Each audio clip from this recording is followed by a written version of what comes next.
तीन चीज़ें हमारे चेहरे की खूबसूरती बनाए रखने में मदद करती हैं। हमारे चेहरे की चमक को बनाए रखने में मदद करती हैं। अब हमारे चेहरे की खूबसूरती गायब क्यों होती है? हमारे चेहरे की चमक गायब क्यों होती है? इसे भी जानना बहुत ज़रूरी है।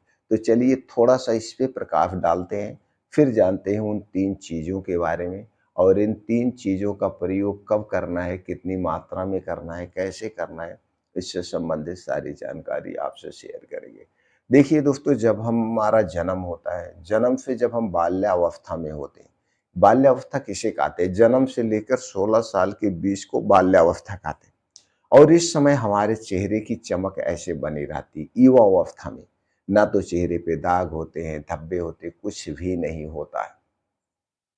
लेकिन आज के समय में युवा अवस्था में भी बच्चों के चेहरे पे दाग धब्बे हो रहे हैं। क्यों हो रहे हैं? क्योंकि उसके पीछे का कारण है। उसके पीछे का कारण है बच्चों को भी घर का खाना पसंद नहीं। वो बाहर की पिज्ज़ा, बर्गर, मोमोज़ ये सारी चीज़ें खा रहे हैं, चाउमीन, ये तली भुनी चीज़ें, समोसे, पकौड़े खा रहे हैं। ये जितनी भी चीज़ें हैं, ये हमारे पाचन तंत्र के लिए बहुत ही नुकसानदेह है।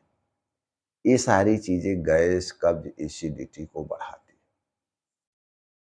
और जब हमारे पेट में कब्ज़ होगी, गैस होगी, एसिडिटी होगी, पेट खुल के साफ़ नहीं होगा, तो हमारा खून दूषित हो जाता है। जिसके कारण हमारे चेहरे पे दाग, धब्बे, छाइयाँ निकलने लगती हैं। अगर आप चाहते हैं आपके चेहरे की खूबसूरती बनी रहे, चेहरे पे दाग धब्बे ना निकले, तो दोस्तों आप बाहर की जितनी भी तली भुनी चीज़ें हैं, इन्हें खाने से बचना होगा। जितनी भी तली भुनी चीज़ें हैं, इन्हें खाने से बचना होगा।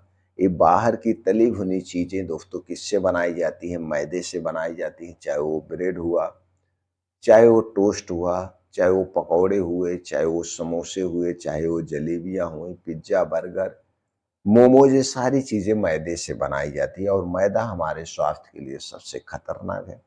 अगर वो छानने वाली चीज़ है तो पामोलिन या रिफाइंड में छानी जाती है, दोनों ही तेल हमारे स्वास्थ्य के लिए हानिकारक है।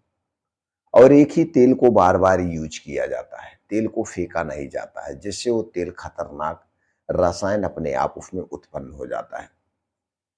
इसलिए बाहर की जितनी भी तली भुनी चीज़ें उनके खाने से हमें बचना होगा। एक कब्ज़ का सबसे बड़ा कारण है। अगला चीज़ है आज की लाइफ़स्टाइल। तो आपको अपने लाइफ़स्टाइल में भी कुछ बदलाव करना होगा। जैसे कि दोस्तों कुछ ना कुछ खेल-कूद, अगर आप युवा हैं, तो आपको खेल-कूद करना है। अगर आप युवा नहीं हैं, आप दोस्तों जवान हैं, बच्चे हैं, जिस भी उम्र में हैं, तो दोस्तों उस उम्र में उम्र के हिसाब से शरीर की एक्टिविटी बढ़ाने के लिए चाहे साइकिलिंग करिए, डांस करिए, जिम जाइए, योगा करिए, दौड़ लगाइए, मॉर्निंग वॉक करिए, कुछ भी करिए और शरीर से एक बार कम से कम पसीना निकलना चाहिए।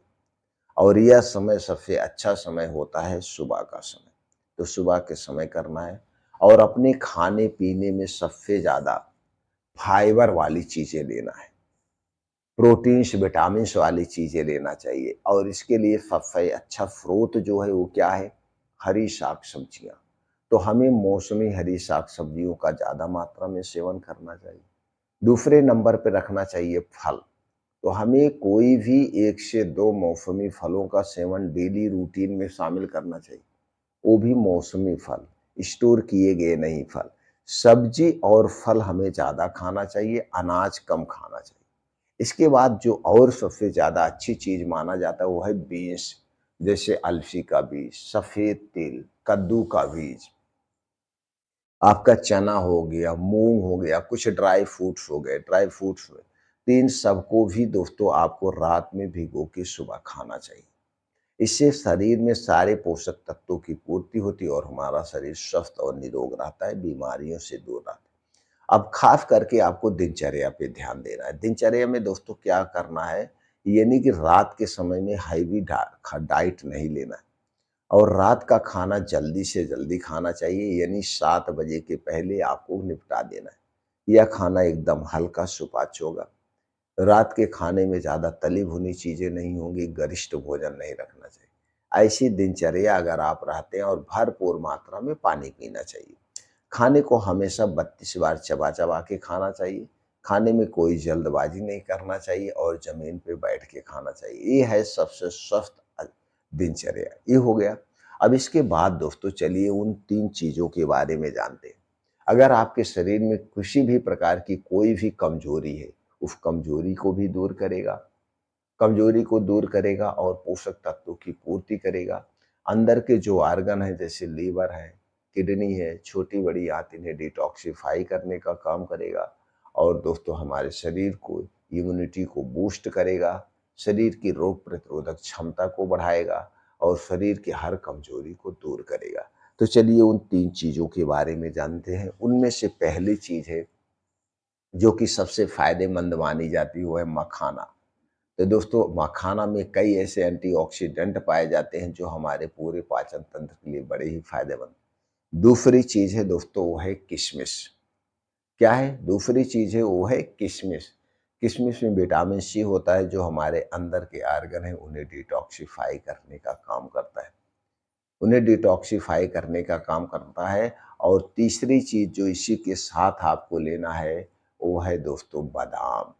आपको लेना है बादाम। बादाम में दोस्तों कई ऐसे एंटीऑक्सीडेंट होते हैं जो हमारे शरीर की रौनक बढ़ाते हैं, उसमें विटामिन ई होता है। अब प्रयोग कैसे करना है? बादाम दोस्तों 2 टाइप के होते हैं, एक खट्टी बादाम और एक मीठी बादाम। तो बादाम खरीदते समय इस बात का ध्यान दीजिएगा, खट्टी बादाम नहीं लेना है, आपको मीठी बादाम लेना है। खट्टी बादाम में साइनाइड टाइप का पॉइज़न पाया जाता है जो हमारे स्वास्थ्य के लिए हानिकारक है। इसलिए हमेशा बादाम को चख करके लीजिएगा, मीठी बादाम लेना है। अब कितनी मात्रा में लेना है, कैसे प्रयोग करना चलिए इसे जानते हैं। अब आपको लेना है दोस्तों मखाना। मखाना आप ले लीजिए आधी मुट्ठी, आधी मुट्ठी मखाना लेना है। अब इसी के साथ आधी मुट्ठी की बात करें, अगर वज़न की बात करें तो कम से कम 10 से 15 ग्राम मखाना ले लीजिए। अब इसी के साथ 20 से 25 ग्राम किशमिश ले लीजिए और 6 से 7 आप ले लीजिए बादाम।